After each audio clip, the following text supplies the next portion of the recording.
Bihar police constable सभी प्रश्न महत्वपूर्ण है। 100% रिजल्ट होगा रिटर्न एग्जाम में, तो प्रश्न को ध्यान से देखेंगे। पहला प्रश्न है, इंसुलिन का निर्माण शरीर के किस अंग में होता है? तो ये अग्नाशय में होता है। कहाँ होता है? अग्नाशय में। तो याद रखेंगे, इंसुलिन का निर्माण शरीर के अग्नाशय में होता है। अगला प्रश्न देखेंगे, श्रीरंगपट्टनम में अंग्रेजों ने टीपू सुल्तान को पराजित किया था। किसको पराजित किया था? टीपू सुल्तान को। किसने किया था? अंग्रेजों ने किया था। कहाँ किया था? तो श्रीरंगपट्टनम में। तो याद रखेंगे, श्रीरंगपट्टनम में अंग्रेजों ने टीपू सुल्तान को पराजित किया था। अगला प्रश्न देखेंगे, तेल और प्राकृतिक गैस, है ना, तेल और प्राकृतिक गैस जिसे ONGC भी कहते हैं। क्या कहते हैं? ONGC। तो याद रखेंगे, तेल और प्राकृतिक गैस ONGC का मुख्यालय कहाँ है? तो ये बताना है, देहरादून। कहाँ है? देहरादून में। तो तेल और प्राकृतिक गैस का मुख्यालय कहाँ है? देहरादून। याद रखेंगे, तेल और प्राकृतिक गैस ONGC का मुख्यालय कहाँ है? तो देहरादून में है।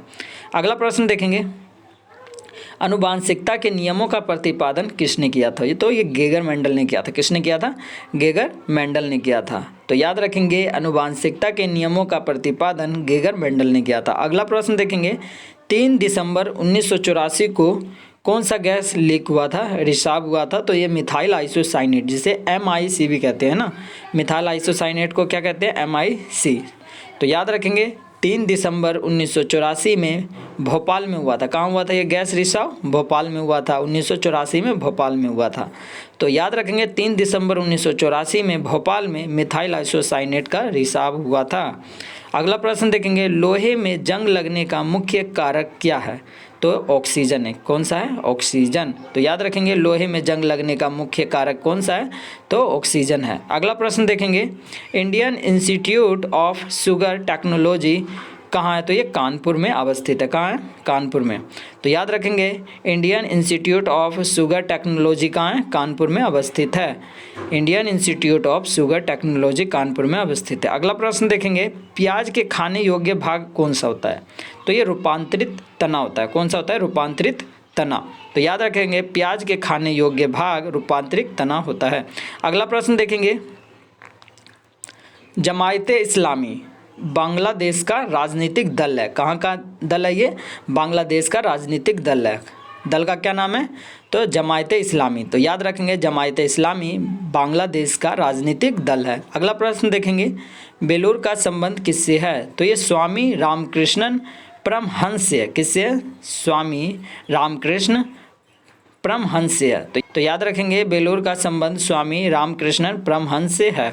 अगला प्रश्न देखेंगे, बंगाल का विभाजन कब हुआ था? तो ये 1905 में हुआ था। किसके समय में हुआ था? तो लॉर्ड कार्जन के समय में हुआ था। किसके समय में हुआ था? लॉर्ड कार्जन के समय में। तो याद रखेंगे, बंगाल का विभाजन 1905 में हुआ था और ये लॉर्ड कार्जन के समय में हुआ था।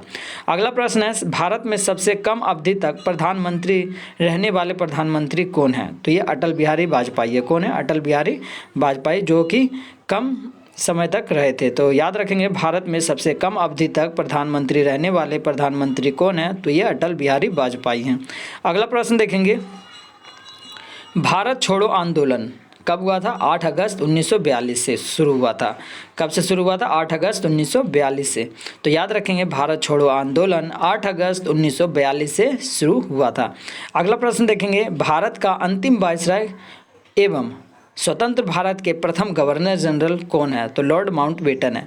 कौन है? Lord Mountbatten. तो याद रखेंगे, भारत के अंतिम वायसराय कौन है? तो भी बताना है, लॉर्ड माउंटबेटन।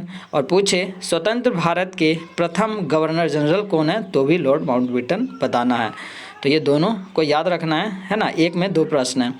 तो याद रखेंगे, भारत का अंतिम वायसराय एवं स्वतंत्र भारत के प्रथम गवर्नर जनरल कौन है? तो लॉर्ड माउंटबेटन बताना है। अगला प्रश्न देखेंगे, विलियम्स हॉकिंस को जहांगीर ने अंग्रेज खान की उपाधि दी थी। किसने उपाधि दी थी? जहांगीर ने दी थी अंग्रेज खान की उपाधि। और ये किसको दी थी? तो विलियम्स हॉकिंस को। किसने दी थी? जहांगीर ने दी थी। किसको दी थी? विलियम्स हॉकिंस को दी थी। तो याद रखेंगे, विलियम्स हॉकिंस को जहांगीर ने अंग्रेज खान की उपाधि दी थी। तो इसी तरह की प्रश्नों की रिवीजन के लिए आप चैनल को सब्सक्राइब कर लेंगे और बेल आइकन भी प्रेस कर लेंगे ताकि वीडियो का नोटिफिकेशन आपको मिलता रहे। इस चैनल पे और भी वीडियोस अपलोड किए गए हैं आपके रिवीजन के लिए, तो उसे भी देखेंगे।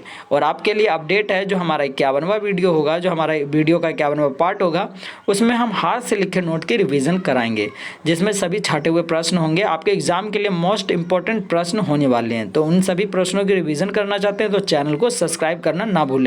तो मिलते हैं नेक्स्ट वीडियो में।